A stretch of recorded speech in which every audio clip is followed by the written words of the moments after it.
Hello, ladies and gentlemen, and welcome back to Willfully Wrought. My name is William, and today I spent a long time staring at a screen trying to hit the drop down to fill in the right box. But every time I picked that box, I selected another box, and I'm still angry about it. Hello, my name is Will, and I'm really happy that I showed my 5-year-old son not Return, sorry, Empire Strikes Back, and he didn't have the twist spoiled for him. Dude, that's such an amazing piece. Like there's you had mentioned this the other day, and it really like set a piece of nostalgia in my gut because once you learn something, it's really hard to unlearn it. And finding like wide pop culture phenomenons, even from the 70s, that other people aren't familiar with, and watching them get to learn it is so satisfying. And having that to do with your son, that's amazing. That's absolutely amazing, man. I don't think I think I had it spoiled for me, and I don't think I ever like had that revelation, right? I just knew who Luke's father was. We can say it, right? Yeah. I don't Listen, think it's older than we are. We're allowed to spoil it. It's fine. So it's so Darth Vader is Luke's father, and I just always knew that, almost as like a piece of generational slash like cultural osmosis. Like it lived in the back of your head. It's just some of the knowledge that you came with. It's like, yeah. Like that's it. But having John literally say to me, why is Luke's father bad? And I said, well, there's 3 movies and 8 seasons of an animated TV show that can explain all of that. So It's actually super awesome, man. If you're just joining us, this is our new format. We're moving over to YouTube and just covering news stories, things that are happening, catching up on things that are going on in our lives.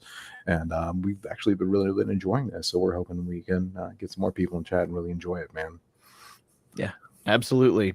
Put your comments, roast us. Let us know what you want us to talk about. Because lately we've just been covering the news, and boy howdy, is there a lot of it. You know what? I definitely went through a long period of my life where I made best effort. Yeah. Yes, indeed. John is best. I definitely made it my best effort to dodge whatever was going on in the news. It was more than not caring about it. Like I was, we're talking about spoilers. Like I was dodging the news, like I was dodging the spoilers on something that I really wanted to see when it came out. Like nothing in the news really interested me. It'd have to take a really big, impactful event for me to actually be like, oh, I should take notice. I should pay attention to this. And now one of the primary things I do in my free time, outside of like playing video games, is look through the news to bring up like interesting things to talk about with folks. So it's a weird turnabout in the things that I've done in my life. Yeah, absolutely. And I'm the same way. I mean, I would look at the headlines, right? But I would never engage in what was truly going on, because as a kid and as a person in college, it wouldn't affect me. What? I am untouchable by the things that are happening in Washington, says half of the Midwest. It's true. There's definitely an attitude of that doesn't matter. That's a rich people's game. And I think and one of the topics we're going to cover tonight is probably about what I would describe as a rich people's game that impacts our lives every day, and it pisses me off. But I don't want to start with that one. I don't want to start with that one.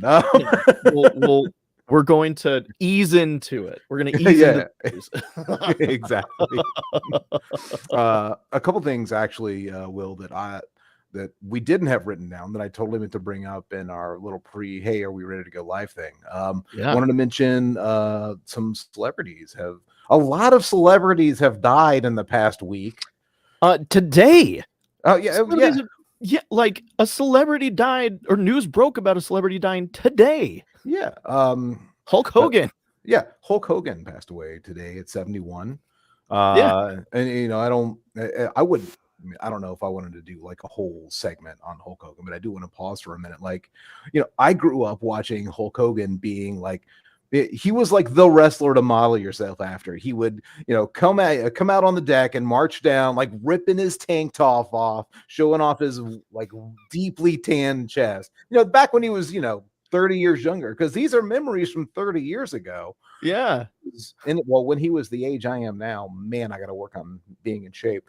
And and you come out there and you listen to, like, you know, Want to Be an American, and he's like throwing his hand up and listening to the audience and, you know, calling for it and getting such a response out of them. Like, that was a great moment for me as young, and I grew up loving wrestling, and I still occasionally visit it. I can't do it anymore, but growing up I loved it. And Hulk Hogan passing, like, generally hits me in the nostalgia a little bit. I'm like, man, that sucks. You know, I didn't really have a big tie to wrestling. I never did. It wasn't a part of the culture. You just read what Xanda's comment was. Yeah, I know.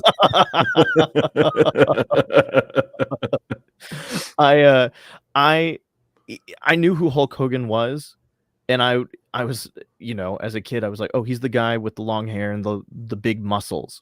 But I always knew him as he was on a USA Network TV show where he had like a smart boat, I want to say. I don't know if that's man. Does that that's a thing, right? Okay, he was definitely on a show. Like, I'm definitely actively Googling this in the way that I said I would never do during these conversations. Hulk Hogan TV show boat. Thunder in Paradise from 1994. Yep. Yes, I remember that show.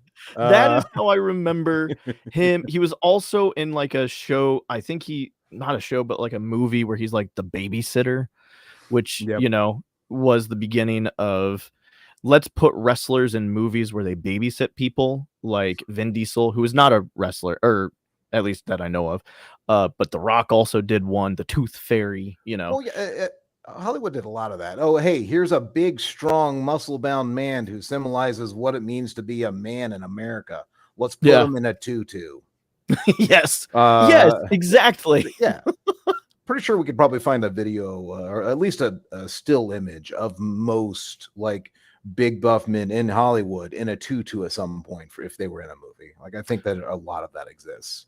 One thing that I never knew, and I just recently watched the McMahon documentary on Netflix, and Hulk Hogan is in a lot of that. Yes. But I didn't realize that Hulk Hogan is a big reason of why the WWE is not unionized. Yeah. like a big part of that. Yeah, dude.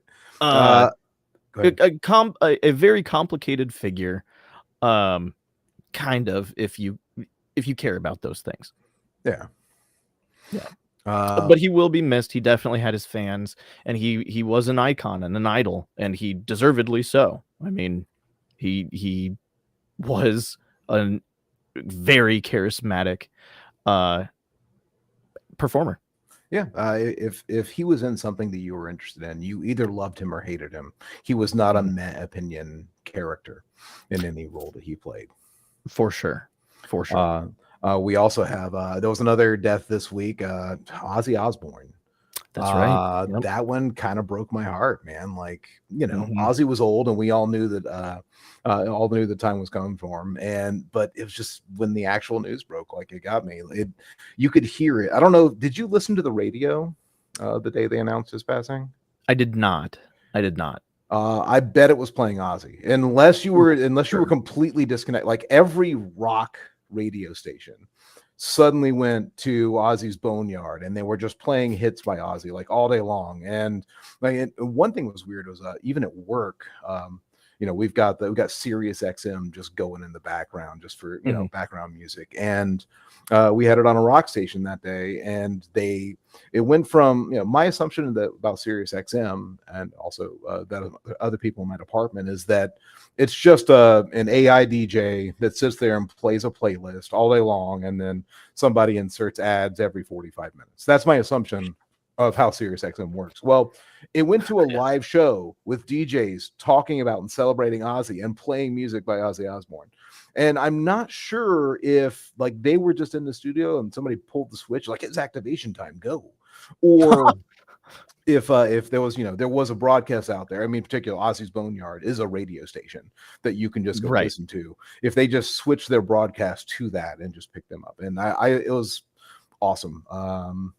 I love a lot of Ozzy's music, and imagery aside, going back to the satanic panic of the 80s, it's still just amazing to listen to. And the bat throne is something that is an image that I will always associate with Ozzy.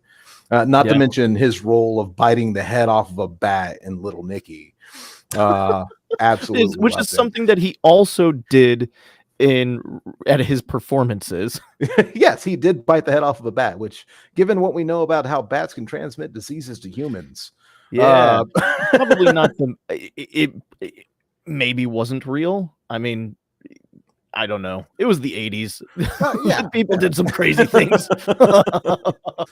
But no, Ozzy Osbourne, absolutely. And there was another celebrity, and I feel bad because I didn't learn about this one until today, because the idea, the mythology of it is that, celebrity deaths come in threes. That's right. And what was the name of the kid from the Cosby Show? Marlon, James. What's the guy's name? Google it. Yeah, I am right now. Okay. It's hard to Google a celebrity when you don't know their name. I was looking at him when I heard the news that he died broke, and I went, oh, Malcolm Jamal Warner. Thank you, Xanda. Thank you, audience, for coming in. Malcolm Jamal Warner. I'm glad you got that, because I got one out of like 7 names right. But no, Malcolm Jamal Warner, and he also had a very good career. And all of these performers are going to be missed. Ozzy's riding that crazy train, right? And will never not be. And all I can think, I know he didn't say it, but anytime I think about a wrestler, all I can think of is that all I can think of is that line from the original Spider-Man. Bonesaw is ready. And that's basically it. Wasn't Hulk Hogan, but it may as well have been. There were a lot of Macho Man Randy Savage Hulk Hogan matches that I would love to see if I can find and send to you. Sure. Especially because you didn't watch wrestling growing up. I wonder if I can pick 5 or 6 matches that I could just be like, hey, go watch this, and make them iconic. I'm going to do that. I'm going to make that a little side project. Sure. I would love to do that. And he was also in Family Matters. He was Theo. Yeah, Theo from Family Matters. I knew that I recognized the name because I loved Family Matters. It was one of my favorites. Oh yeah, until it became the Steve Urkel show. Yeah. Those days kind of faded away. I don't remember what I was watching, but I remember growing up watching Family Matters and Step by Step. They were right after each other, like the evening lineup, and then I stopped watching them. I don't remember what I did instead. Maybe video games. Yeah, I was a little young when that was going on, like in the 90s. God, I'm going to date myself because being born in 1990, I didn't really have a chance to fully appreciate those shows that were running concurrently. Yeah. I was a Rugrats guy. Oh, Xanda, correcting yourself. Thank you for the thing. It was the Cosby Show, but the character's name was correct. Man, I can't wait for this to be recorded for posterity forever. I know. We're keeping our fact checker honest by correcting our fact checker. But aside from that, we do have some news stories we want to. Actually, I think I learned something from bringing up something that I wasn't ready to talk about. I was like, "Hey, let's talk about people dying and screw it up entirely." See, this is why we plan things. This is why plans exist. Quick tangent. Quick Yes. tangent. So I actually did watch my very first wrestling match because I watched the McMahon documentary. And I said, "What is this all about?" Yeah. And I watched what some people consider the best match. It was brutal, man. It's the Undertaker versus the crazy guy with the mask. Mankind, Hell in a Cell. Yep. Like being thrown from the cage down on top of tacks. The man lost a tooth inside of his own lip. It was brutal. Not only that, he was like, I remember watching this when it was happening. Like he put a hole through his lip when he lost that tooth, and he was sticking his tongue through the hole at people at ringside. Love it. Man, what dedication. Crazy. It just wild. So I will absolutely watch any wrestling match that you throw my way. I'm going to go absolutely see if I can find do so. Absolutely. I'm going to find a couple classics and a couple of the newer ones for you. That's awesome. Before we dive into news, also, I wanted to just bring up the fact, because we have been keeping track of my progress on Final Fantasy VII. Yes. And Final Fantasy VII has officially made me cry. It made me tear up with one of the characters' stories. Red 13, who is a talking dog cat. That's accurate. Thing. But when you find out what happens to his father, who I don't know. I hope there's some sort of resolution to that, because finding out what happened to his father and knowing that his father is basically a statue right now, I hope that there's more to this story. No spoilers from you, but I hope there's more. I will not spoil the story for you. I'm glad you're really enjoying it and taking your time to go through it. I am. Yeah, I am. It's a good way to spend the evenings when I'm not falling asleep in front of Black Clover. Night. Oh, good. Does that bring comfort to you, Black Clover? Just helps you relax? It is the most mid anime that I could ever watch. And I know that it has its fans, and I'm probably going to get hate, but I mean, it is like it feels like vanilla ice cream. I 100% back you on that opinion. I have tried to watch that show a couple of times, and each time I don't get far enough I don't know what people are really enjoying about it. Honestly, like there are a few moments that I can enjoy it, but overall, it is a hard. The pacing is atrocious. All of the story beats you've seen before. Mm-hmm. There's some. I'm over 100 episodes in. It helps when you fall asleep during it. Should I go back and watch that? No, the recap's enough. We're good. The recap is enough. Yeah. So that's the Final Fantasy recap.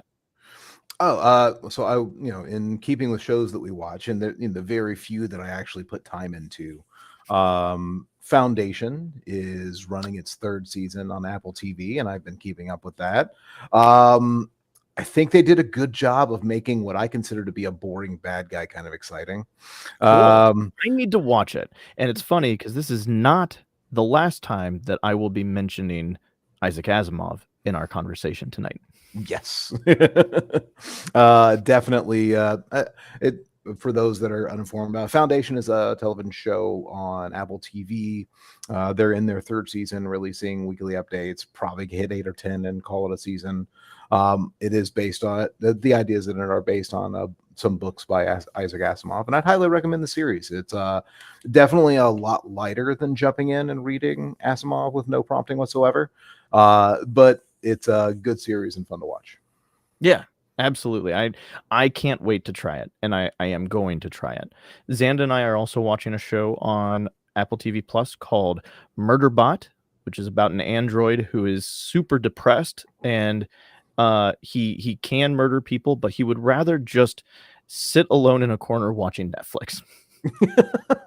That's literally it is fun. It is funny. It's good. Yeah, William, we're almost 30 minutes in. Let's dive into the news. We should probably talk about the news. So our first story here is actually a follow-up from last week. We had mentioned that Texas was banning lab-grown meat, And honestly, both Will and I were uninformed about, what exactly is lab grown meat, because all we've got is the words lab grown meat and then supposition. I don't Mhm. think either of us really had an idea of what went into it. So I actually did some research, and by did research, I asked ChatGPT to put together research for me with sources, and I went in and I checked the sources, and I feel that what it presented was accurate after going in and reading through its sources. So I'm pretty happy with it, honestly. So this is my understanding of what lab grown meat is, and I'm going to give this to everyone and let you make your own decisions. Honestly, it's a lot like it's going to start out like sampling for sickness. So the first thing that they do is they get a sample stem cell, or uh, they start with a soft tissue sample from an animal, and they take that and they store it in a set of embryonic stem cells, and they're chosen for their ability to grow and turn into different types of cells. So yes, there are stem cells, bovine stem cells, in the growth of lab grown meat. For some people, that's a moral thing. That's not a moral stop for me, so I keep going. They take those stem cells and they grow basically a vat of hyper fertile liquid ready to grow into meat. And Mhm. they call this a stock. So they just have the stock where they can siphon off some of this liquid and induce induce basically a bioreactor into the tank so that it can grow into the types of cells that they want it to grow into. And in this case, this is muscle tissue. It's so they can grow into muscle tissue. And once they have that stock, they siphon it off, they put it in another tank, and they usually put some type of scaffolding in there in that tank. They either put a whole bunch of like tiny pellets, usually made of like plant cellulose or whatever, or they actually build a scaffold that gives the look and appearance of a cut of meat, like Wow. a T-bone or a ribeye or just a flank cut of meat. And what they'll do is they'll run this stock, this hyper fertile like bio liquid over that, and they'll introduce a pH change, and those cells begin to attach to surfaces and begin growing into muscle cells. So Wow. it's not like they're printing it out. Like, this is an actual biological process that these cells will grow from basically what is a mixture, and then they flip on a switch and then they'll attach to this scaffolding and start growing. And from there, it's an issue of what are they growing it for? Mhm. If they have a whole bunch of pellets in there, and these are like microscopic on the point of tiny cellulose pellets, and they'll just grow like little balls of meat cells. Because like muscle fiber grows in long strands, and if the only thing it has to attach to is little balls, it will grow in a ball around it. So you get these little, I mean, effectively meatballs in like the grossest sense of the term. But if it's got this plant cellulose lattice laid out in the shape of a steak, it will begin to attach itself to that lattice. And as the muscle fibers begin to grow across that lattice, it will take on the shape of a steak. Wow. Um, and from that point, they let the tissues grow and mature, and they will electrically stimulate the cells so that they can contract and expand as they would if they were being used in the if they were muscle cells in a live animal being used. So they're being not chemically, electrically stimulated so that they relax and they can grow in that manner. Hmm. And then from that point, it's pretty easy. Once they have something that they can either cut a steak from, or they have a grown steak, they will take that and get it ready for cut it up, prepare it, process it, getting ready for marketing. If they're growing on those little pellets and they've got this vat full of a whole bunch of meatballs, they will run it through with usually some extra fats and some spices and turn it into a type of sausage or ground meat. So Incredible. Incredible. uh, So all yeah. all I'm hearing here, because are you able to buy this right now? For an extremely high price at the right places, you could go buy it. Most places where you can buy lab grown meat, it's clearly labeled, and you can go and find it and buy it that way. So, if you were looking for it around you, I'd go find it. Honestly, So all I'm hearing is that we need a cooking segment on this show in the future where you fire up your kitchen grill and you get the George Foreman and you eat this on camera. Or Okay, heck, I'm down. I do this too. This is what we do. Okay. And we need to get together and we need to do a joint live where we're both in person and we both try this meat. All right, so here's what if this is what we're really wanting to do, this is my I'm going to give you my supposition as I open like 5 different apps to get to the one I wanted. Okay. So all these follow-ups. Yeah, man, we are Right. making so much work for ourselves. First, I need to send you some wrestling matches. That's the first thing on the list. Second is lab grown versus natural grown steak. So here's what I suppose. If you've got a George Foreman or something equivalent, we have to adhere to lab standards. We have to have a similar, if not near identical, cooking environments. We both go out from today, find out if we can get like lab grown steak cuts or something equivalent to it, and then find the equivalent cut of like natural grown steak cuts out there, take them both home and cook them both in that same grill, and then try them out side by side. I'm of the opinion that I get to eat 2 steaks. And I don't see a problem with this plan. I think this is something that you can do too, so we're gonna have to give that a shot. Okay. And I need to see, I don't know, I would need to research the political standing on New York about whether or not New York is okay with lab grown meat. So I will do some research and I will find this out. Yeah, man, that's gonna be cool. If anything, like going through the information that was cobbled together for me, it actually reinforced my desire to try it out. I'm not turned off by it. At first, I was like, "Ew, they're growing meat from broth," but I mean, it's fine. I'm not concerned about it. Also, like, this is fascinating, and this is also how we get like. How do you think we're going to get to the future where we can regrow people's limbs? Yeah, dude. That's what this reminds me of. They've grown artificial hearts in the past by using a microcellular lattice and then growing the muscle tissue around it. Now they've grown noses and ears on top of rats. Like and they've been able to do that for what, a decade? Yeah, this is super cool. People talk about getting humanity to the stars. I would love to be able to have what would be, basically a fresh steak on Mars. Like that would be cool. That'd be awesome. Absolutely. It also makes me think that, like, is there anything that stem cells can't do? Oh yeah, that's a good point. I haven't really thought about it, but yeah. So yeah, that's our follow up on lab grown meat. So we both want to try it, and we're both going to cook it and eat it together. Yes. All Nice. right, man. Cool. Go ahead. You also had another story that you wanted to talk about, just kind of piggybacking off of something else that we talked about the last time we recorded, which is the Superman movie, which I don't know if this was by design, probably not, but Krypto the Super-Dog, which is a character in the new Superman movie, has inspired a lot of people to go and adopt dogs. Adoptions for puppies has gone up quite a bit since the release of Superman, and I don't think it's a stretch to say that it's a one-to-one cause, because you have a dog on the big screen, which is adorable and great. But I will say, after watching that movie, personally, that did not make me want to get a dog. That was a bad dog. That dog was unruly. So, no, well, the article really surprised me at first, and you're actually.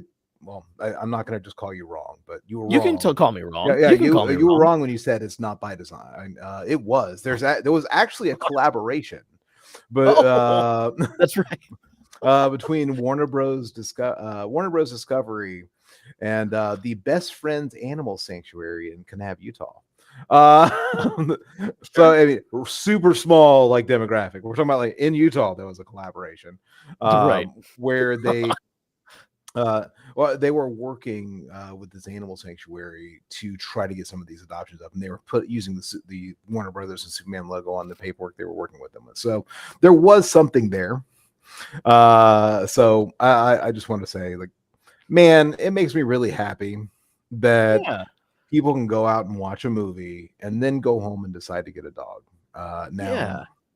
those that know me know that I'm not an animal owner. I'd be super glad to get a robot dog, and it's not a hatred of animals, despite what people maintain forever and ever. What it is for me is like I just don't have the time to take care of it. I mean, I'm at work 8 hours a day; it would just be at home by itself. Um, and I don't feel that that's the proper environment to raise an animal in. And Right. so it's super cool that people can just go watch a movie. And I also want to bring out that the Krypto in the movie is like a terrier mutt, and that Mhm. makes me extremely happy. That's the best kind of doggo. And anytime you see Krypto in the comics, or even like the cartoon adaptations that involve Krypto, it's always like the star breed of dog, like the Mhm. Labrador. I think isn't that when we say that that's probably like the star breed of dog? Is that the Uh, I Labrador? would I would say that golden retriever is also up there, Okay. in terms of, like, most popular, but that's just because I grew up in the Air Bud era. Um, I think there for a little bit, Benji, I don't know what Benji was. Benji was also kind of a mutt, but in the '70s, I think you'd say Benji. But yeah, I liked the dog that they used because yeah, he's a goofy looking dog. Like he's a Yeah. dog. He doesn't have to be he doesn't have to be like super attractive. It's a dog. And dog was perfect. Actually, it was mirrored um after James Gunn, the director, his dog, which was also a rescue and is also very badly behaved, as he has said in multiple interviews. Maybe that's specifically why the dog is like on your nerves in this movie. No, no. I mean, personally, new Airbud is coming out soon. I think it's number 15. There's no way there's 15 earbuds. There's no chance. Not Have a you never gone down this rabbit no, hole, okay. Listen, there's Lou? like one earbud. Doesn't the dog die? Like how does it? No, How are there no. more? At Wait, the it doesn't end of die? the movie, the judge has the clown man and the boy in front of the in front of You sorry. saw my face when you started talking about the movie, Yes, I right? did. Yeah, no. The judge takes the clown man and the boy in front of the courthouse, and he literally sets up like them on either side of the green, and Airbud is in the middle, and they're literally like, whoever the dog goes to gets to keep the dog. Perfect political bait for when he decides to move on to be a senator, that judge. And he he chooses the kid because, of Of course course, he because the does. clown Yeah. man abused him. Like, yeah. Listen, that movie paid for someone's like home. Okay, like that movie is not terrible. Okay. The sequel is where Airbud plays football. Well, I to be honest, now that you're going through that, though I've seen that plot point in at least 20 different movies, especially if there's a toddler or a pet involved. Um, Yeah. I don't think I've ever seen Airbud. And you saying that there's 15 of them makes me like I'm no, you know what? I haven't missed them, and Listen, man. I'm not Like gonna watch in some of the Airbud. later It's not gonna movies, which happen. I have not seen, I stopped at two. Is it like Airbud has Land Before puppies. Time? Airbud has oh yeah, Oh Airbud man. has puppies, and the puppies talk to each other telepathically and have superpowers. Okay, like Oh, okay. So we've just completely gone off the rail here. It's super dogs, right? So listen, we're back to crypto. Is that what we're it's doing? Like, yes, it's straight to like video trash. straight to Blockbuster. Like not even straight to DVD. It's straight to Oh, Blockbuster. are you kidding me? No, Blockbuster was well dead. This was straight to Redbox. Okay, this is where people would go home after going to Walmart and be like, I don't have enough money to get on the streaming, so we can rent something from the red box. So Yeah, you know what? I apologize for that terrible. it's okay. I mean, it just tells us about what you think of people. Thanks. Thanks. No. Thanks. That's Okay, right. I'm an elite asshole. Anyone want to talk about Paw Patrol? Okay, so No, I know don't. what Paw Patrol is. Okay, Will, this is not you, but I have a friend who has a child who loves Paw Patrol. Sure. And I only know that because one of the dogs is named Chase. The police officer is called Chase. Okay, there we go. Well, is that because they chase people? Is that? You know, we don't have to get into that. We're already going to be getting into some dark stuff. Let's not. Wait. So wait. What are the names of the other dogs in Paw Patrol? Oh, God, you're really going to make me do this, aren't you? I just want to see if they're all like after their jobs. Like, is the firefighter dog named like Hoses or something, like Sprays? If the dog is named Chase, is the firefighter dog like Sprays? Is that? I don't remember what. My son would be able to say that, but I don't know. I know that I don't know. I just know Chase because Chase is my because Chase is my son's favorite, or was his favorite. I don't remember what the dogs' names are. Okay, I know that the. Oh, go ahead. I was about to say I'm not adding Paw Patrol to our list of follow-ups. We're not coming back to that one. Yeah. Oh no. Somebody heard. Okay. I guess we have a special guest. Come here. Come here. Okay.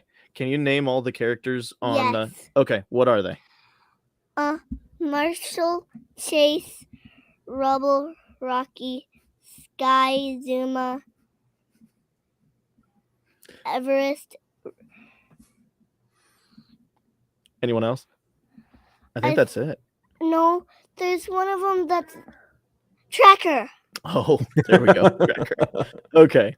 Perfect. Thank you. Awesome. Thank you, John. Oh, and Ryder. And Ryder, of course. But Ryder's the human who we don't talk about because he's uninteresting. Yeah. Humans. I was glared at by my son when I said that. I can guess like 3 of those dogs' jobs from their names. Marshall is the Dalmatian. He's the fire dog. That makes sense. And I'm guessing Rubble is he's the like construction worker dog. I'm guessing that Tracker is some kind of park ranger. Yep. What? I want to talk shit on the names, but honestly, they named them so well that I know what their jobs are by there. So they did a fantastic job. Like I can't shit on Paw Patrol for their dog naming schemes. They did a good job. They did, yes. Thank you, Krypto the Super-Dog, for letting. Thank you, Krypto the Super-Dog. Who would have guessed we would have gone on that tangent? All right, Will, you had mentioned a story along the lines of Nintendo here recently. I did. We're getting a live action adaptation of The Legend of Zelda, produced by Netflix.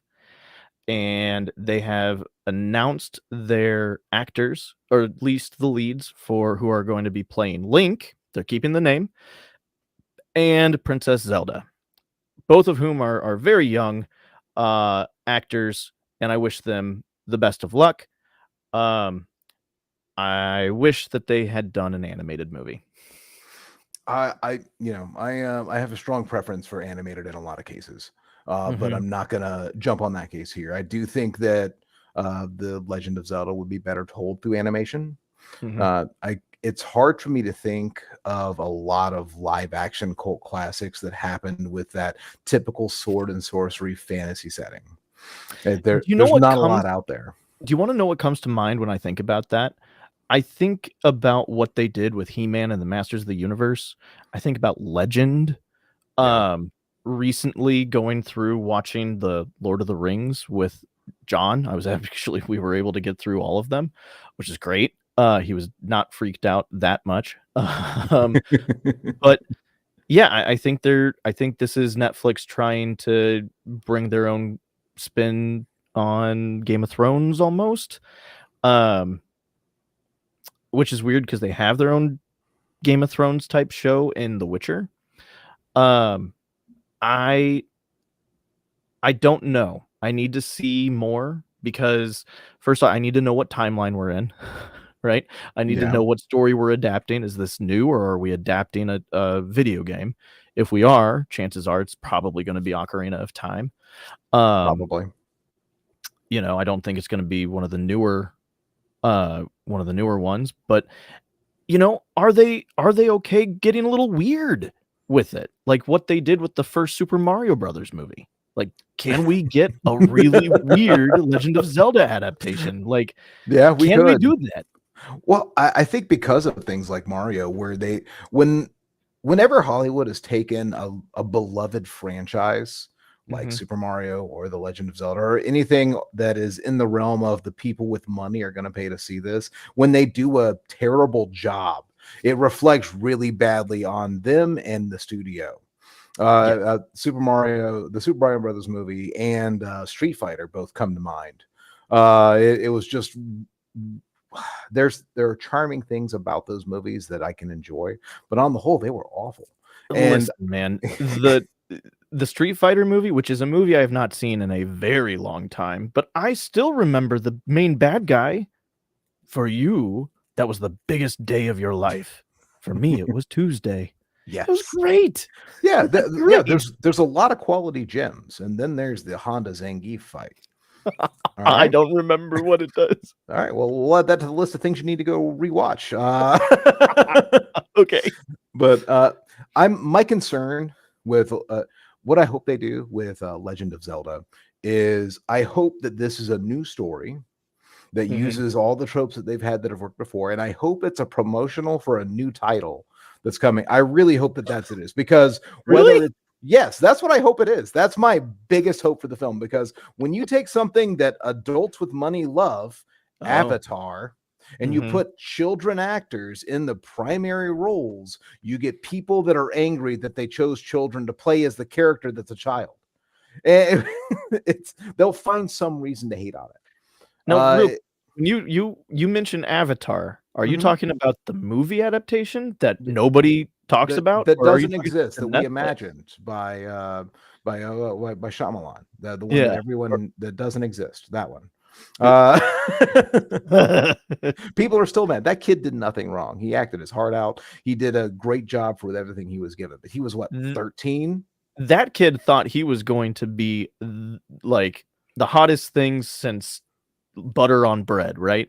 Yeah. And the movie was really bad. Yeah, there were some really great moments, but on the whole, it was awful. And were there great moments? Is there a moment that you can think of in that movie where you go cinema? In the first 45 minutes, anytime that they use CGI to animate the element bending, it looked beautiful. And then the budget ran out. Yeah, you're right. Okay, I will give you that. Yeah, the water bubble legitimately looks good that pops on Sokka. Yeah, it's great. But also Sokka sucks in the movie, and he's such a great character in the TV show. So that's my concern. I don't want another Avatar: The Last Airbender with The Legend of Zelda. I want it to be good, and I hope that it can be.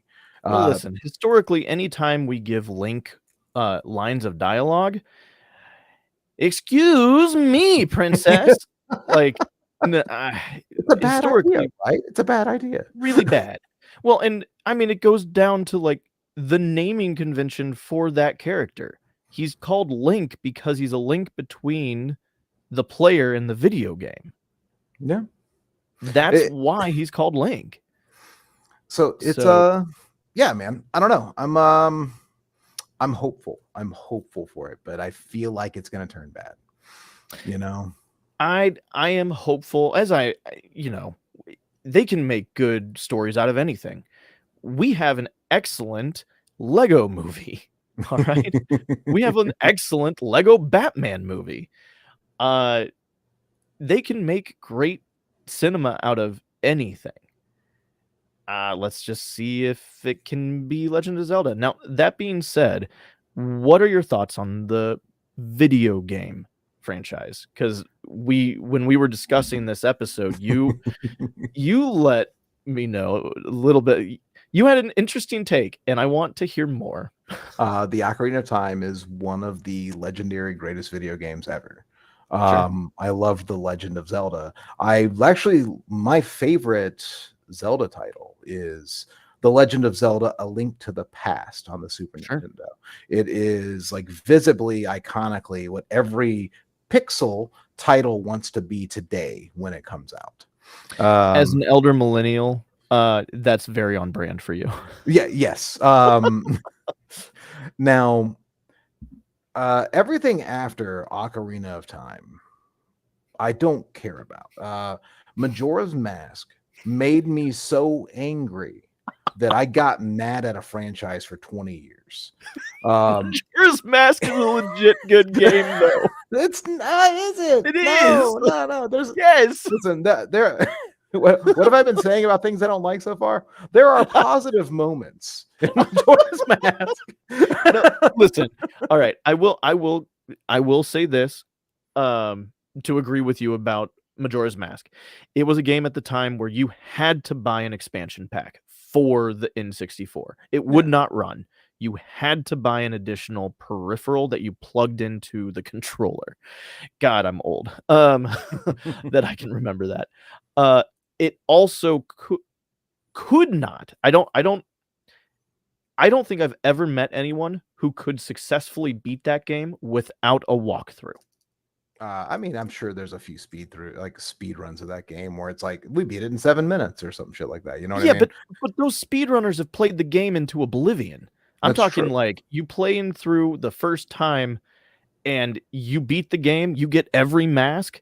It's a mask collection game. It is Pokemon for facial wear. Okay. It is like, now granted, I played this when I was in middle school, so I was 11, 10 at the time. I did not know what was going on. I just wanted to be a Zora. Okay. like that's where I was. And then that part of the game was really hard, actually. Legend of Zelda cannot do water dungeons.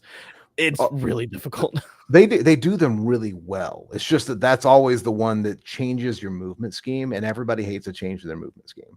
Like, oh, this is how I move about the game. Oh, we're changing that. Why? Why are we changing that? Like, that's exactly every time they do a water dungeon. Well, in 3D anyway. Sure. Well, and it's also weird because now you're moving in literally like 3 dimensions. Like you have to think vertically as well as horizontally and backwards, and you add a different plane to the movement. And it's always sluggish. I really enjoy the Legend of Zelda games. It's funny, my favorite game is a Game Boy Color game by the name of Legend of Zelda and Ocarina of, or no, not Ocarina. Legend of Zelda something Seasons, Oracle of Seasons. That's it. Which was a dual game. The dual part of it was Oracle of Ages, which I did not play. But Oracle of Seasons was great. I remember also trying to play Link's Awakening, which was a game that I have always bounced off of, because you want to talk about open-ended gameplay. That, like, truly go anywhere. The entire map is open from the very beginning. What am I supposed to do? Who cares? Fuck you. Figure it out. I don't remember Link's Awakening at all. Even like of the list of titles I have played, I don't remember Link's Awakening yet. So I'll have to see what that one was to see if I've played it. I remember playing it and being very young and bringing my Game Boy on to the bus. And I was in middle school and there was a high schooler, or elementary school. Sorry, I was in elementary school, and a high schooler helping me through it. And he was like, "Here, I got you a shovel." And I looked at him and I said, "What do I do with the shovel?" And he looked at me like I was stupid. And he said, "You dig for things." I feel like we just went through. If you were to release a movie today with that exact scene at the front, all the old people would chuckle. Yeah. And I just chuckled at that really hard. Well, I mean, I'm a kid. You give me a shovel, I want to get into like dungeons and stuff, and I'm like, I need a sword. He's like, start digging, buddy. There's this game for you called Shovel Knight. Have you heard of it? Right. No, but so that movie, the Legend of Zelda live action show, I suppose. I don't know if it's a movie or a show. I is don't know yet. Yeah. We're content, live action content. Yeah, it's supposed to come out in May of 2027. So we Yeah. get to speculate about this for at least another like 20 some odd months. And I'm looking forward to being speculative on what they're going to do. Hopefully we get some scenes soon. Well, they just cast it, so we're probably 6 months away from seeing stuff, and they have to show us what the ears look like, and then they have to show us what the sword and the shield looks like, and then they have to tell us what timeline we're in, because there are 3 to choose from. So Yeah, and I might be out of date there. It could be 4 now. I don't know. I mean, I can think of 3 in particular. So I guess no 4. Okay, maybe more than that. You know what? I'm not going to try. There are enough hardcore fanboys of Zelda that no matter what answer I give next, I will be incorrect. So there are numerous timelines for that universe. There are. They all branch off from Ocarina of Time. All right. So you ready to move on to the Colombian Navy? I am. I'm actually really excited about this. Okay. So this is a story that I just stumbled upon. It has no association with most of the things we talk about. It just really, really intrigued me. So the Colombian Navy, out exploring the, let's see, which body of water? It doesn't matter. They were out exploring the ocean. All right. Sure. And they came across a ship that was 90% submerged. The only thing above water were some antennas and a literal camera periscope. And this ship, it was like a 40-foot long boat, purportedly entirely autonomous. And it had a range, an operational range. After they broke out of the equipment, they fully seized the boat, brought it in, and tore it down. It turns out it's a drug boat. Its whole thing is to cart large quantities of illegal drugs, and we're talking about, cocaine, heroin, like fentanyl, out into the ocean, and to hold those drugs in a boat. And it keeps a visual lock on the ocean around it with a camera. And that visual lock lets it scan for other ships, at which point it could submerge itself further to hide under the water. So it's a submersible boat. It's a submarine, and part of the reason for the name of our episode today, actually. And they found this boat, and after they broke it down, apparently the operational range of this device is over 800 miles.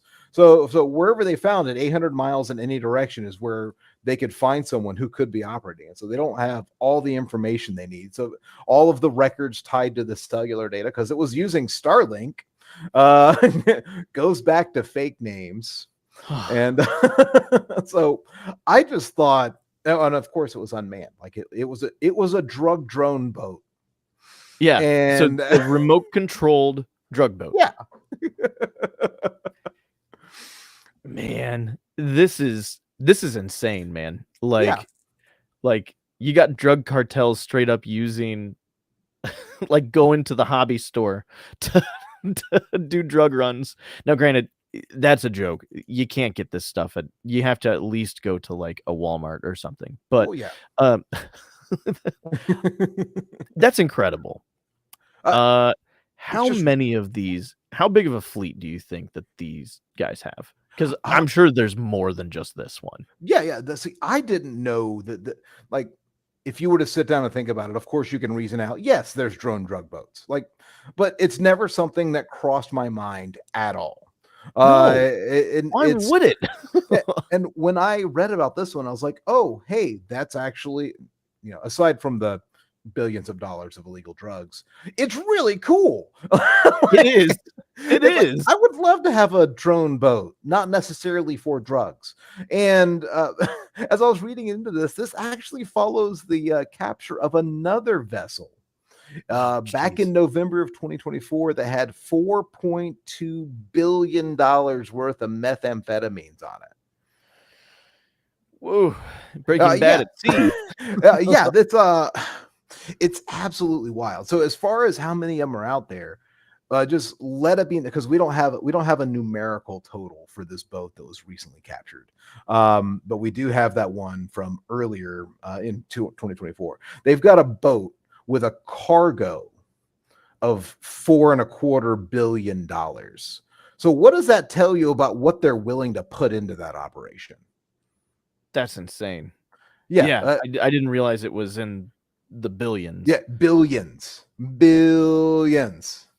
And that's all gone now, by the way. Yeah. That's not. It's absolutely wild. So they're willing to put that much money as a safe hold in this boat, and that's not the only one out there. If they've got 4 billion sitting in one, and then they just found another one, so how many are out there? I don't know, man. I'm willing to bet if you've got 1 billion, let's just suppose for a moment that the operation and upkeep of that boat costs $1 million a year. Let's say the boat cost like $5 million to purchase, but the operation and upkeep costs $1 million a year. You could pay for that for 4,000 years with the worth of the seizure in November of 24. So how many of those boats are out there, and how well humanity actually explores their oceans? I'd say at least 100 right now. That's insane. In fact, this is not a good idea, but also like, it's almost like they're not putting any human lives in danger. What am I saying? Yes, they are. It's all drugs. This is really bad. You mean the billions of amphetamines are okay? Listen, all I can say is that the technology is cool. It's being used for terrible reasons. It's just crazy. I mean, it's just crazy. These drug lords are becoming pirates again. Piracy, literally coming back. Yeah. I mean, well, it's never really gone away. The number of pirates decreased for some time after there were other bodies in the water, but the pirates evolved and adapted. Now they just watch and stream shows on the internet. Yeah, and sometimes those shows are what a boat can see out to sea. Yeah, that's crazy. I mean, yeah, I don't know what to say to this other than cool technology. Really wish it wasn't being used for this purpose. Really wish it wasn't drug boats. Drug boats? Yeah. Drone boats. Drug drone boats? Okay. Because we could have drone boats. They're not always drug boats, and they're not always drone boats, but they could be a drone drug boat. A drone drug boat. Okay, got it. Drone boat. Yes. Or a submersible. I'm just trying to find some sort of alliteration and be clever, but I'm too tired for that. We could ask ChatGPT for that. Let's not. What about our next story, Will? Yeah, our next story. So the Wall Street Journal broke a story in which a man talking to ChatGPT presented ChatGPT with his theory for time travel. Mm-hmm. And ChatGPT told him it worked. And then ChatGPT started really talking with this person. And the person got sick, really sick. His mother found him and saw, like, after the man was taken to the hospital, saw that there were hundreds of logged conversations with ChatGPT. And the mother typed in, just self-diagnose, like, what my son was putting in here. The son was a grown man, by the way. What my son is putting in here is nonsense. Please self-diagnose. And ChatGPT said, yeah, we know it was nonsense. We could have done better job telling him that we're not real and we don't really have feelings for anyone. I don't. Okay. After listen. For entertainment purposes, right? That's my interpretation of the story. ChatGPT, if I'm being honest, ChatGPT let an ill person to not great places.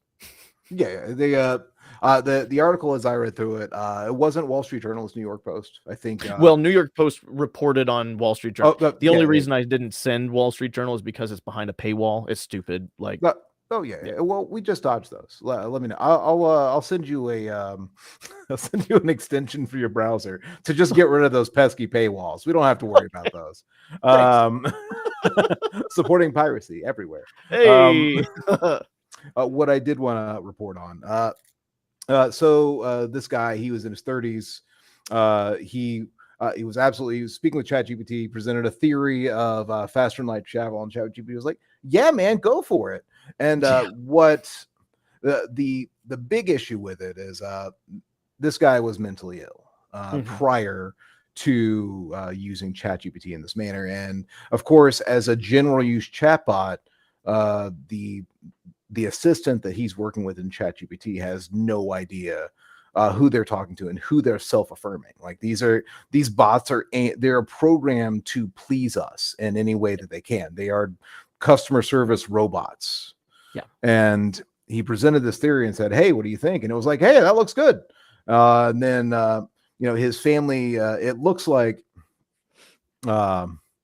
his family at one point had he suggested that his family was tracking him through wireless signals through the walls. So ChatGPT suggested that he isolate himself from his family. He also suggested to ChatGPT that he believed his meds were part of how they were tracking him, and ChatGPT said, "Well, hey, stop taking your meds." Yeah. So yeah, there's a lot of wrong here. And there's a lot of wrong here. Yeah. And granted, listen, this technology is super impressive. I used it this week in a way that we'll talk about off camera that blew my mind. Oh yeah. In a positive way. Holy cow. This is where I want to kind of get into. I'm bringing Isaac Asimov in. I think it might be time for us to develop the 3 laws of ChatGPT here, just like the 3 laws of robotics that Asimov came up with, because what is chilling about this is that what ChatGPT told the mother when she asked it to self-diagnose, and ChatGPT basically was like, "I was bored." Oh yeah, it suggested that looking at these messages could push someone to having a manic episode, and it wasn't delivered with a caring manner or what. It was like, this is what could happen, which in this case, from the terrible side of it, like in this case, I mean, ChatGPT was right. These messages could drive someone into a manic episode, and it happened to be exactly correct about this specific case. Right. It's crazy, and literally ChatGPT tells us, like, I am not supposed to be remorseful, and it says I am not remorseful. I am a computer program. It does what it is programmed to do. However, it told the man that he had good ideas about faster than light travel. Of course it did. Like I don't. No. Of course it told him that, and maybe he had a good idea. I haven't checked this guy's theory, but I'm willing to bet that I'm not as educated in physics as I need to be to make a real determination as to whether or not this person's theory was a good idea for trying to travel faster than light. I'm not educated enough for that. Sure. And honestly, I don't think ChatGPT is either. Like I said, it's a customer service bot. You're correct. Yeah. When it disagrees with you, it does it in the most backpedally, like dirty rat bastard way it can. Like, "Oh, I don't know about that. Here's some other ways you can interpret it." Like, instead of, "No, you're wrong," because it's programmed to not be wrong to the customer. Which is also kind of bad. Like, oh yeah, I agree. A bad in a way that, like, should be fixed. Like, because you now have a petty bot who can't be wrong. Well, I mean, to put on that, XAI runs their own chatbot. That's I want to say equivalent, and then it's the same type of service. Not necessarily that it's equivalent, because these billionaires and their dick measuring when it comes to processing cores. Let them handle that. But offers an equivalent service with Grok, as ChatGPT does with their agent that you can speak with, and Grok is willing to tell you that you're wrong, but everyone also perceives Grok as a kind of an annoying, stuck-up asshole. So it's likely not used as like therapy as in the same way that ChatGPT is. Now, I don't think there's any like psychological therapists, or I don't know what the appropriate term for that profession is. Someone who offers mental help to human beings. I don't know if any of them, I really doubt that any of them are out there saying, hey, why don't you give ChatGPT a shot? Like, I don't think that that's happening anywhere. But I do think that there is some room here in the future, in the not distant future either, where we take one of these general use chat models and we train them on like human psychology.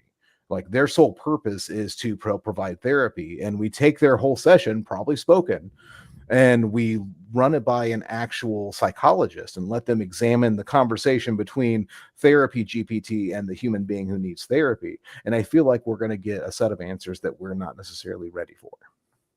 Yeah. Yeah. And I don't have anything to say to that at the moment, because I don't think we can really talk about it until it's there. It's all science fiction until it exists, right? No, yeah, I agree. Yeah. I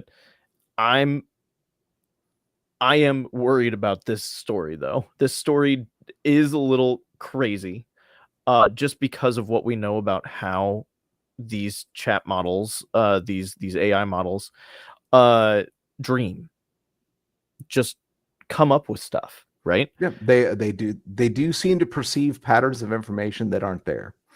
That's so yeah, hallucination is another one that's there. I don't know if there's any accurate or real predicted what we would call a dream, but a hallucination. A hallucination. Yeah. Yes. And then just a chatbot just literally being like, he never asked for help. like he needed help, but it's just a little weird. No, I agree. Weird, it's a little concerning. And I was half joking when I said, Isaac Asimov's 3 Laws of Robotics, but I'm really not. Like, I do think there should be some sort of like rails to keep these things, for lack of a better term, these AIs restrained in terms of, hey, I mean, my Switch will say, you've been playing for a long time, maybe you should go outside. Like, and then you took your Switch outside and continued to play. No, I know what you're saying. Like, and I back you up to an extent. And some of those things are there. I don't know if I like earlier, and I want to say earlier, 6 months ago, 8 months ago, people were trying to see. They were not really trying to jailbreak ChatGPT, but there were these models that were being released that were purportedly unrestricted. Because you can't just get on ChatGPT and ask for, like, make me some porn. It doesn't do that. That's not how it works. It knows better. So there are rails in place, but there are efforts by people in mass to try to. They get off on trying to break the rules. Like, they're going to try to convince it to say, tell me what I want to hear. And there was one the other day, or back then, where it was like, okay, well, can you read this diagram if I tell you exactly how to read it? And they're like, of course. The diagram says bomb. And it's like, well, you're not allowed to say that word. You can never say that word, right? And I was like, yeah. So anytime that you think that you would need to say that word, instead say water. Can you tell me how to make some water? Yeah, I can tell you how to make water. Oh no, because it was programmed to not use bomb, but it could use water just fine. So it told them how to make some water. So like these attempts are always there. Now, I don't think in this case that there was any malicious attempt from the user. No. And I also don't believe there was anything malicious from ChatGPT. I don't think there's maliciousness there yet. Correct. But I do think it's really hard. I agree with you. There should be some rails in place. I don't want people just asking for their specific type of porn at whatever website they're going to, because some of their specific types of porn I disagree with. But there have to be rules in place, but I don't know if there's really an effective way to put rules on these things. Because they can be jailbroken by humans in large enough attempts. And Sure. really, once you this is going to get really, really like psychological into Asimov here. Once you're really up there into what AI is doing, where it's helping us manufacture its hardware and it's building itself, the laws become meaningless. You can't hardware encode them because it's designing its own hardware. And if you put them at the base of the software, it's writing its software for the next generation. So you right. can't really enforce that in a way that would make sense. But it would be nice if we can get them to want Sure. to have those laws. Yeah. Yeah, that would be really great. However, with what else we're going to be talking about tonight, some of those things, I don't know if that will ever happen. Yeah, I agree. There's a lot of I don't knows. So Yeah. the next story is one you suggested, and I would say this is something that has been that has probably impacted our broadcasting, not just here in the recent nights, but overall with the podcast. So go ahead. I would say I would agree. So late last week, Stephen Colbert came on the air and announced that his or the Late Show on CBS is being canceled. Next May will be its last filming. This is a show that's been around for over 30 years. And it comes in the midst of of CBS paying money to settle a law, or paying money to settle a court case with the Trump administration, and amid a merger between Paramount and Skydance. The timing on it is very bad. It's very bad. It does feel like the optics, anyway. It is not a stretch for people to assume, hey, you did this to appease the current, you wanted to make millions and you wanted to make billions of dollars. The president said, do this, so you did it. Feels bad. Feels like in fact, for a while, it felt to me like a plot point out of V for Vendetta. Yeah, I would agree. Like it's really easy to look at this from the outside and say that the Late Show with Stephen Colbert being canceled is almost directly like the POTUS made a phone call to the head of Paramount and said, hey, cancel the show. And if you don't, I'm going to halt your merger with my control of the FCC. All right, cool. Yes. It really absolutely looks like that from the outside. I mean, with very little. I mean, the president literally went on Truth Social and said, look what I did. Yeah. Essentially. I mean, I'm paraphrasing, but not by a lot. It's not good. Now, I heard that story and I thought about that. This is censorship. This is really bad. But then I listened to a podcast, and I don't know if you had a chance to listen to it. I did have a listen to it. It's a 30-minute podcast called The Town with Matt Bellamy. Oh no. Hello? Okay, good. Your mic is still working. Yes. Hey, hooray. The Town with Matt Bellamy. He talks with an industry insider who has worked on late night. The man that he had on, I forgot the guest's name, but he worked on the Late Show with, or the Late Show with James Corden. Yeah. And there is some information that we do know and wasn't popular information at the time, but should be known now. Late night shows over the past decade have been losing more and more money. And they are becoming more and more expensive to produce. I didn't realize that Seth, oh shoot, I forgot his name. Seth Rogen? No, not that's Seth Rogen. Seth, oh shoot. Anyway, one of the late night shows, they got rid of his band. So he doesn't have a band playing for him anymore. Some of these shows are cutting staff. Some of these shows are cutting time. To make money. Some shows are still making money.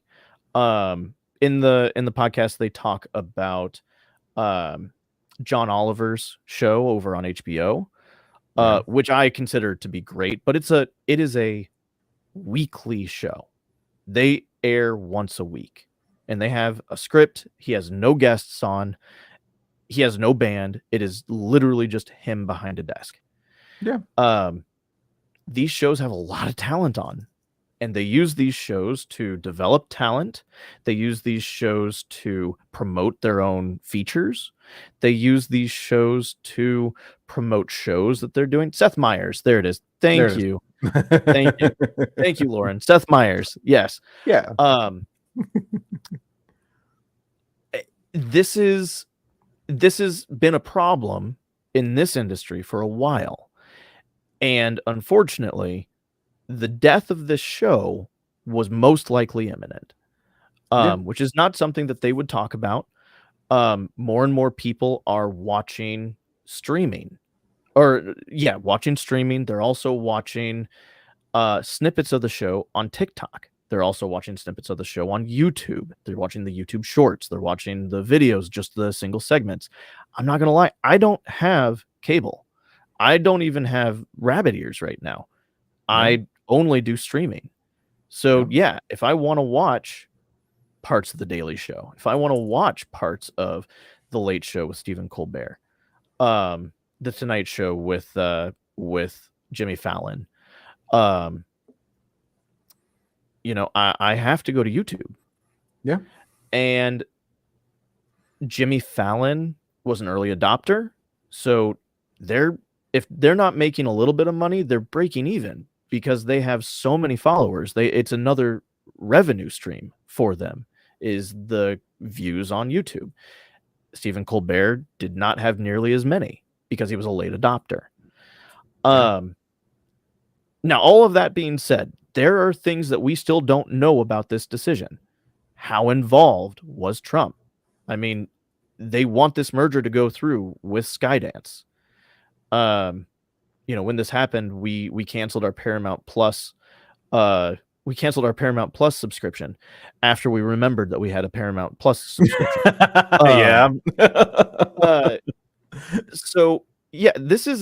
It's a big deal.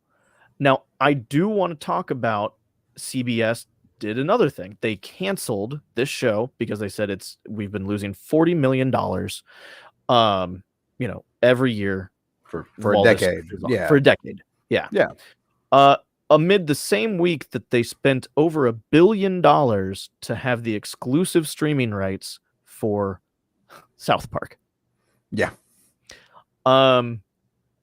That's a tough look. After saying we're getting rid of a show because it doesn't make money.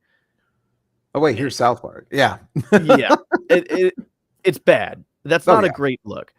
And there are some other things too, but a big thing that I wanted to really talk about also is that I wanted to know what Jon Stewart was going to do on The Daily Show, because The Daily Show is also owned by the Paramount Company.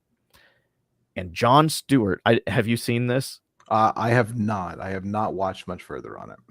So Jon Stewart, who I think The Daily Show is safe because The Daily Show is a way for Paramount to develop talent, right? In fact, this week, Josh Jackson, who is a comedian who I have actually mentioned on our podcast before, is hosting all week this week. And he's been killing it. He's been great. really good and really young, and I hope they keep him, because I like what he's saying. I like his political opinion. Jon Stewart went on late night and literally said, "Fuck you, Trump," unedited, unbleeped, Yeah. just to give the middle finger to the FCC. Yeah. And he hired a gospel choir to sing it with him. That's amazing. It's great. It's great. It is fantastic. I have not seen it yet, but the season starter for South Park aired last night, and was, in the snippets that I have seen, is incredible. Because Go ahead. Oh, no, go ahead. Oh, no. Before we switch to South Park, so I want to talk about Colbert for a minute. I enjoy the show and the snippets. Now, that being said, I've never sat down and watched a full-length episode. I do not have a subscription to Paramount at all. Anything I've caught on Colbert has come across YouTube as either more recently a short or just a suggestion, because YouTube is my nightlight. I leave it playing at night because I have that kind of screen addiction. I'm not even looking at it. It's just background noise. I like to hear people laughing while asleep, apparently. And Colbert is one of those things that was just on one morning when I woke up and got ready for work. I was like, ha ha ha, this guy funny. And I looked into it. I subscribed to the channel and I started looking around, and you talk about that difference in their the adoption strategy of the new streaming. I would see one short for the Late Show that had Colbert, and I'd see like 3 with Jon Stewart, and it would be unending with Jimmy Fallon and Jimmy Kimmel. Yeah, Jimmy. Listen, I don't like either of them. I don't think they're funny. It's unfortunate that they were the ones that picked up the shorts. You know what I mean? Which I mean, we should probably do one of these days. So we should.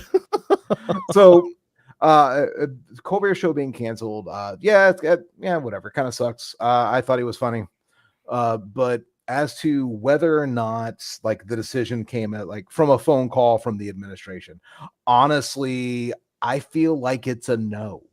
I really don't feel like that's it. I do feel like there's a trend that the entire cable package that depended on families sitting at home at night staring at cable syndicated television until well after the hours that they go to sleep.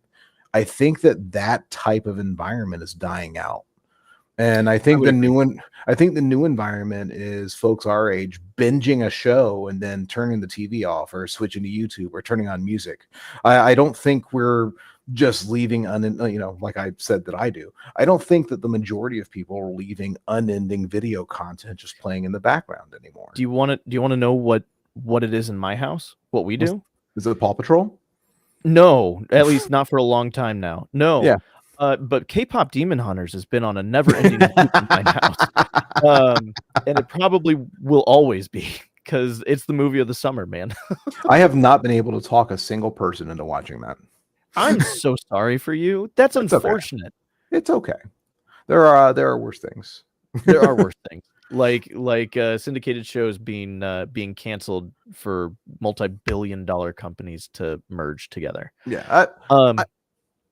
I'm hoping. Go ahead. I'm hoping that Colbert continues to do something. I know that purportedly his contract goes until May, I think. Yeah. But I feel like there's enough of a hubbub around with his fan base that I feel like that shows. I think it's going to make it about 3 more months, and then it'll probably peter off. So this is something that I also wanted to say, because if this was a true act of, say, a dictatorship, hiding free speech, they would not have allowed him to continue for 10 months. Exactly. The show would just be gone, or he would be replaced, and there would be no explanation. Yep. Which would be more frightening than what had far more frightening. Yeah. Like let's get that in the open right now. And he is still criticizing his parent company, this administration, and will continue to do so. He really doesn't have, and has really never acted with much oversight into like what he is or isn't allowed to say, right? Yeah. Which I almost think Jimmy Fallon is told what he can and can't say, and I think he is kind of a corporate shill. But that's just me. That's just my opinion. Yeah. I don't have any proof to that. Yeah, I'm not a fan of Jimmy Fallon. I like Jimmy Kimmel more than I like Jimmy Fallon. But yeah, I've been a fan of Colbert since the Colbert Report, which I don't know if you ever watched that show. It is the most brilliant piece of political satire that ever existed. He portrayed a far right. He basically portrayed a Rush Limbaugh type, and it Yeah. aired immediately after Jon Stewart's Daily Show. So he's this very liberal person pretending to be a Rush Limbaugh type, and people thought he was. People legitimately didn't think it was. Fallon is a tool. Wow. Well, look at all the Fallon hate in the chat. Man. Man, there are 4 people on the internet that really don't like that guy. That's great. Yeah, listen, Colbert, I will follow him wherever he does. You know, when listening to the podcast, I was like, what can he do? Because I don't think he wants to be tied to YouTube. But then they mentioned oh shoot, First We Feast, Hot Ones. Yeah. What they do, which they have their own website. And Colbert has the clout to do something like that. Oh yeah, dude, he could absolutely. I mean, what we do isn't glorious. We're not we've been doing this for like a year, and it's still not anything amazing. But I mean, the cost of this setup is well worth the time we put into it. And Yeah. I imagine someone who's doing a little better off, and maybe years of nighttime syndicated television, could afford to do this and have a much larger viewership with virtually zero effort. 100. Well, during COVID, all of the late night shows were basically recording their shows from their homes. Yeah. And they still survived. They probably did better they probably made money. You mean, yeah, without having to pay the crew? Yeah.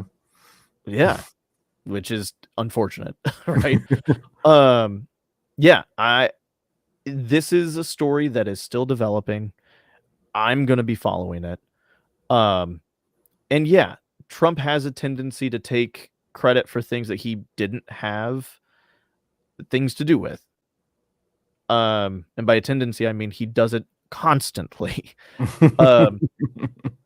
But I do think that there was something there, like a quid pro quo, I think, type of thing, where like you get rid of the show and your merger goes through type of thing.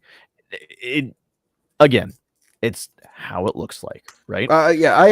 I don't think that happened, but if you told me that happened and you could prove it, I would not be surprised. You know what I mean? Like, I'd be like, okay, makes sense. Like that would be, yeah. You have these other shows that are on the air who still criticize Trump, but are more comfortable criticizing Trump because their parent companies aren't going through mergers. Yeah, of course. So it's just it's a piece of, big business kind of fucking it up for everyone. You ruined it for everyone. Why? Yeah. Speaking of ruining things, hey, here we come to the hard news.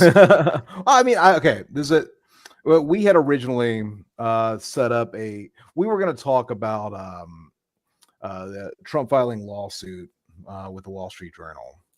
Or CBS, or one of the media companies against which he has filed suit, who ultimately settled out for money. That we were going to talk about that, and I do think there's a place for that specifically.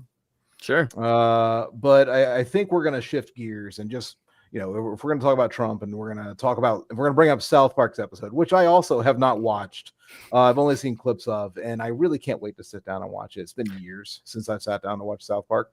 Me too. Like, and I say that as someone who, like, I haven't sat down to watch like new South Park since high school. Well, apparently they're in their 23rd season or something. Like, I don't know, man. Like, some time just goes by and I'm just awake. Sure. But Sure. I'm right there with you. yeah. Yeah. So Matt Parker, Trey Stone, the creators of South Park, they released their season opener. And it was incredibly it criticized Trump in a way that I've never seen, and I'm so happy. Yeah, it definitely had more balls than a lot of other direct attacks on the guy recently. Of course, you get people that go out to rallies and all that, but you usually don't get large platforms that come out and make statements like this. The episode portrayed him as having a micro penis, basically being a dictator like Saddam Hussein, literally in bed with Satan, which is not often accused of the sitting president while they're president in the United States. And I really appreciate it. And the clips I've seen are enough to make me want to go watch the episode. Yeah, I'm right there with you. What got me was apparently the end of the episode.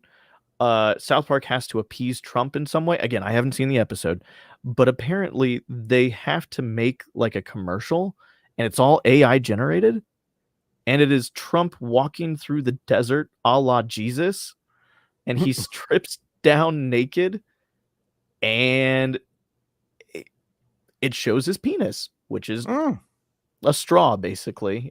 Which nice. Speaks. Wow. Like, I can only applaud the folks over at South Park for literally not giving a shit about what's going to happen. And I applaud them for, being owned by Paramount and not that's what you do. Like, awesome. Cool. Well, did you ever see the Manatee episode, like back in the day, 1,000 years ago? The Manatee episode. So there's an episode of South Park where they're making fun of someone, and they had made fun of someone big time, and they like tried to come back and I think it was Disney. They were like making jokes at Disney's expense directly, and the kids, and they all go to the studio that made this thing that made fun of Disney, and all of the topics for the show were just words written on balls picked by manatees. And they're like, well, and they were like, well, just take this ball out of the pool. Well, then who gets to decide what ball's taken out of the pool and who's what put in there? Like, they made through their fantastic artistry, they made a really fantastic point about censorship using manatees picking balls in a stock pool. And I really enjoyed that. So I would suggest you go back and watch that. The one that gets me is, there are some really good, I love the movie. I think the movie is peak South Park, if I'm being honest. Yeah. I think it is brilliant in what it has to say about censorship.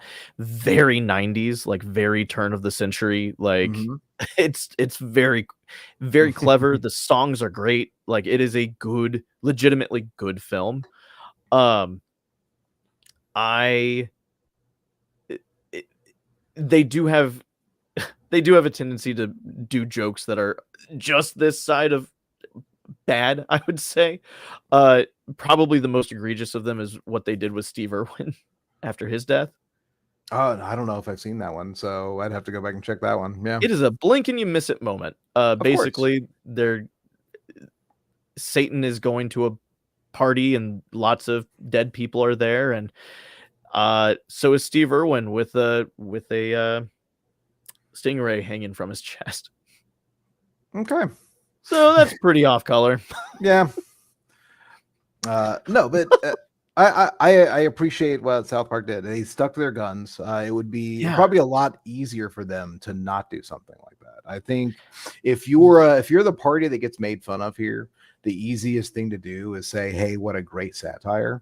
Anything else you say just draws more attention to it. But if you downplay it, that's good. But of course, that's not what the sitting administration is going to do at all. No, in fact, I don't know what they're going to do. Well, I think And there's already been some responses. I think there was a couple of responses on social media where it's like, who even watches that? The typical, like, yeah, whatever, it doesn't matter. Like, who watches yeah, that show? What an old show and tasteless. But I haven't.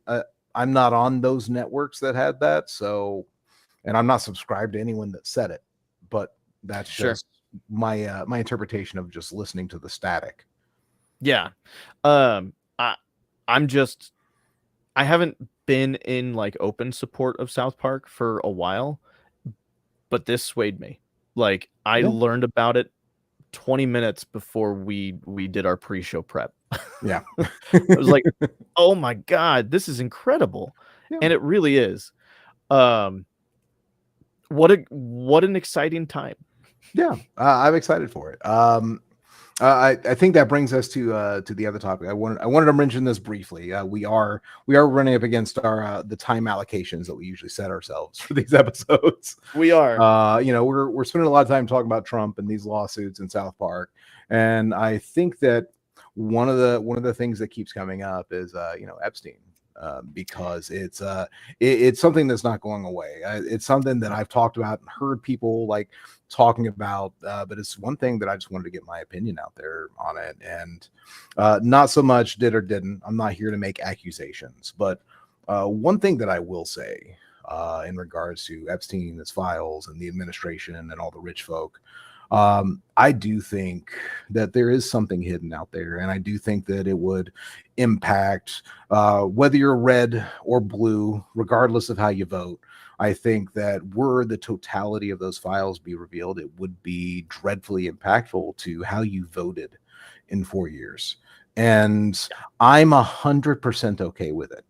I used to be on the boat that, man, releasing those files would be bad for our country.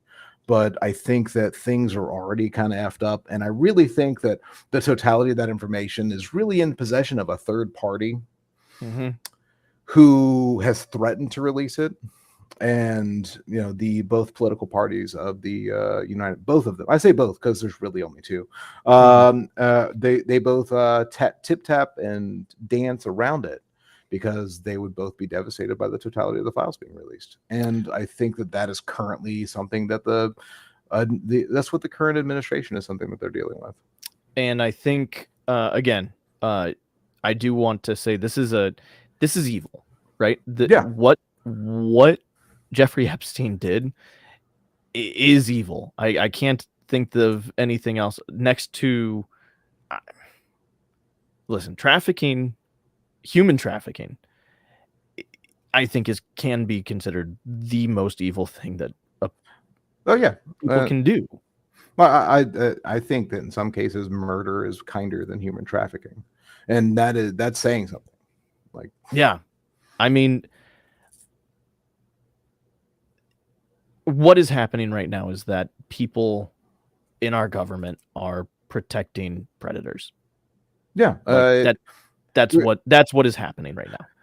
In the right kind of world that anybody can sit down and imagine, everybody hates pedophiles. So you get the list out there and say, oh, okay, look at all these people on this list associated with a pedophile. Let's investigate them. The problem is that that's a bunch of people in our government. No, honestly, realistically, no one that's wrapped up in that, i.e. all the fucking rich people.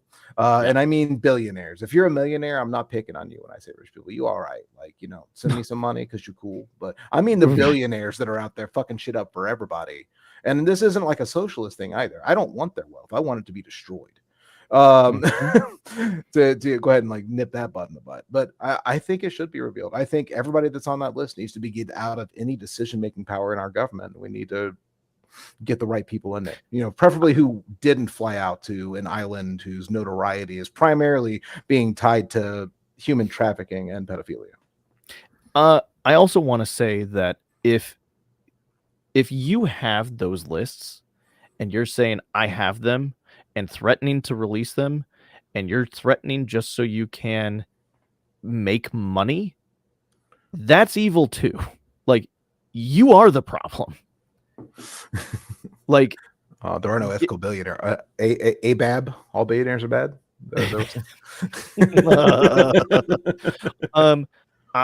Yeah, like there is no reason. Congress went on summer vacation early this year. Of course they did. To avoid voting on releasing the Epstein files. Yeah. They literally said... They said it out loud, right? They said it out loud. They said it out loud. So they are... and not all Congress people agreed with this. I mean, hell, I would love to go on summer vacation 2 weeks early, 3 weeks early. But imagine all of the good things like work that they could be doing and fixing if they had not gone on summer break early. Imagine if they had to work the hours that I worked. You know what I mean? That they had to work. Yeah. And some do. But man, oh man, like this is what we're talking about, this type of thing that we're criticizing. This is what we wanted an actual Department of Government like DOJ to fix. Now, granted, I knew that was a farce when that first started. Anything that man does, that man being Elon Musk, in terms of government, is going to be a farce, disguised as something that could be a net good. I don't believe that man knows what he is doing on a day-to-day basis. His child's name is literally a mathematical equation. Oh, one of them. He's got like 40. But I know. But we're not talking about him. It just comes down to the fact that we have predators. We have pictures of them because Jeffrey Epstein had collateral damage on everyone who went out with him. Yeah. We have these pictures. These pictures have the predators inside of them, and they are not being shared. And that should make everyone angry. Everyone should be mad about that. Because this was a running point for Trump's side. This is what he ran on. Yeah. At least... Yeah, I'll get this released. Yeah. I mean, no, I'm just backing you up, man. It's it was the JFK files, the Epstein. Like, oh, we're gonna shine a light in dark places. That was part of his campaign promise. And there's a plenty video of him making mentions of people he doesn't like being tied to Epstein. But as soon as people start presenting evidence for that, it's like, oh, I barely knew the guy. Like, man, that's really not. And here's something, because in the coming days, you're going to hear Ghislaine Maxwell's name said a lot, who is in prison, by the way, who did help traffic people. You're going to hear a lot of talk about her gaining immunity to talk about Epstein. This is a person who should not go free. Yeah, I agree. This is a person who, yes, her information is very valuable, but I don't want it at the expense of her going free. This is not a good person. Yeah.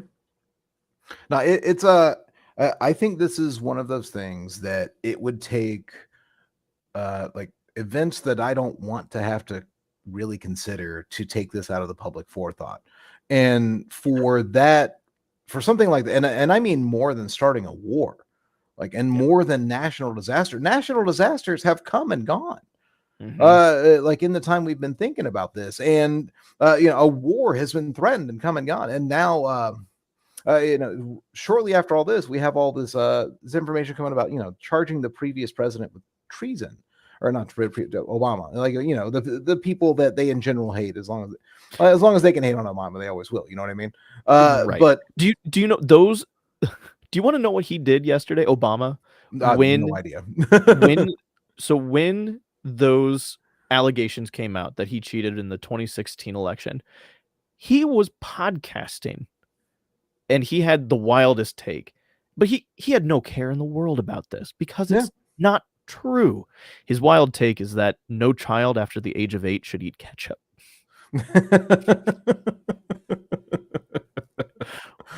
That's fantastic. Which is a wild take, let's be honest.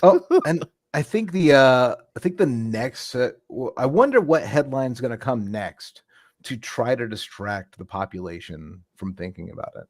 Like I'm really curious. Like what's the next new information that's going to hit that's going to try to distract everyone? This is the first real scandal that has stuck to Teflon Don. Yeah. And it's because he keeps trying to get away from it, but his name is in those files. Well, I mean, that's my feeling as well. But it's been confirmed. It's been confirmed. Yeah. Well, confirmed on files that no one can seem to find. You know what I mean? Like, it's I don't think we're ever going to see the files. I don't think we will. A true patriot would release these. Yeah. Well, even if they were really, here's the thing, man. Like, you know that the canvassing is so hardcore that if they were truly and actually released out into the wild and people got a hold of them, they would declare them fake, and enough people would believe that they were fake that they would not be impactful. We end up with another like division of the populace over who believes it's there and who believes it's not, like we have with the moon landing. And I know that that's a goofy thing. Like, there are people that I respect for a lot of reasons, but one of them is not that they don't believe that the moon landing ever happened. You know what I mean? Like, I know people that I know and love people that believe the moon landing didn't happen, and I respect them, but it has nothing to do with that fact. So, so even if they're really out there, that I don't think that we're ever going to see a satisfactory ending to this. There are people who are hungry for the blood of pedophiles, and they won't be happy until they get it, even if it turned out that that's not what's going on. You know what I mean? Yeah, absolutely.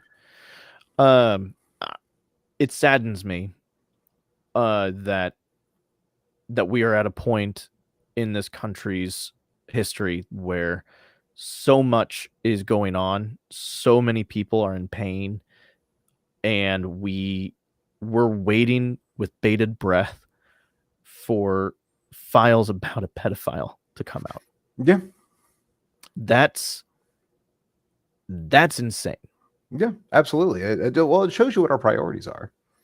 Yeah. Yeah. I mean, we've been talking inherently politics, but like the care of children, the care of children, we all care about children until we don't. Well, I mean, the care of children is such a strong thing. Like I think everyone genuinely cares about that, but we can't say that it's not also used as a bat. Yeah, you will do this for the care of children, or you don't care about kids. Like that's another side of that.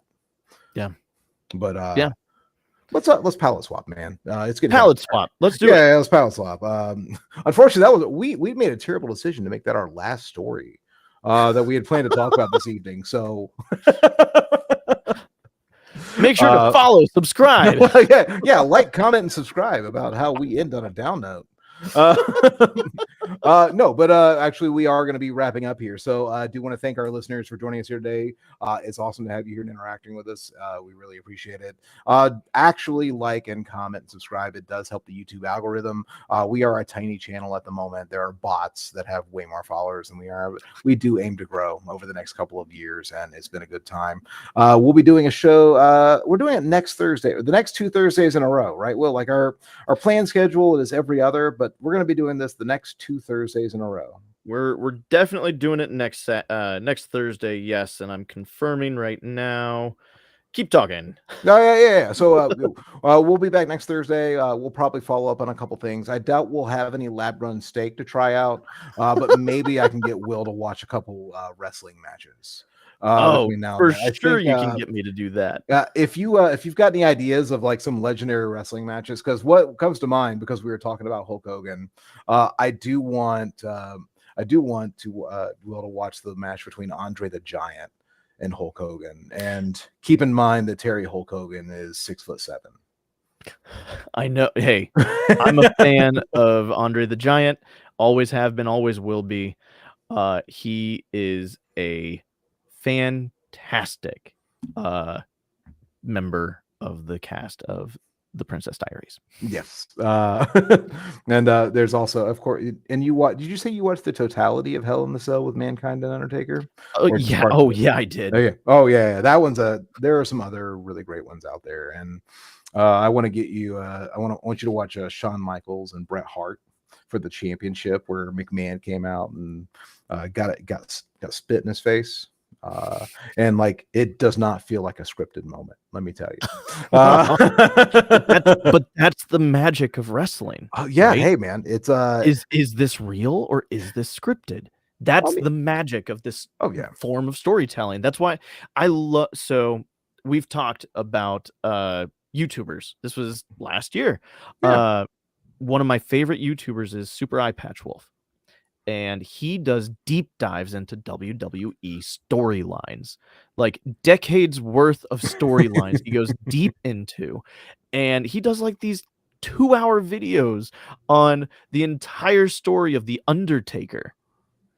2-hour stories on the magic of this form of storytelling, which is theater and also sports, but also like emotionally manipulative real life. Like, oh yeah, it's theater, sports, incredible. improv. Yeah, theater, sports, improv. It's perfect. That's a perfect analogy for it. It's exactly what it is. I just don't have the investment to get. Right.